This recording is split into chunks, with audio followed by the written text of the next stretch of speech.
Hello, আসসালামু আলাইকুম। সবাই কেমন আছেন? ভালো আছেন নি? আপনাদের দেখাবো এখন মুরগা পরিষ্কার করা কীভাবে। আমি গরম পানি দিয়ে নিছি, মুরগা পরিষ্কার করতেছি। এখন দেখতেছেন পশমগুলো উঠিয়ে নিব। বড় বড় পশমগুলো উঠানো শেষ, এখন ছোট ছোট পশমগুলো উঠে নেব। বড় পশমগুলো উঠানো শেষ, এখন কেটে নিব।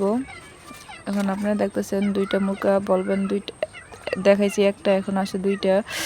ভিডিওটা বড় হয়ে যাবে, তাই জন্য আমি একটা দিয়ে দেখাইছি কীভাবে মুরগা পরিষ্কার করে। এখন দেখাইতেছি কীভাবে করতেছে মুরগা। তো আমার ভিডিওটা যদি ভালো লাগে আর আমার পাস্ট বয়েজের ভিডিও যদি আপনাদের কাছে ভালো লাগে, তাহলে একটা লাইক, কমেন্ট, শেয়ার, সাবস্ক্রাইব করে দিবেন। জানি না আপনাদের কাছে আমার ভিডিও কেমন হয়, কেমন লাগে, বলবেন আমাকে কমেন্টে বলে দিন।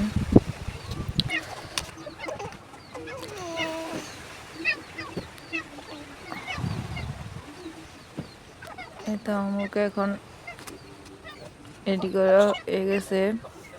এখন আমি পোলটা করে রাখবো।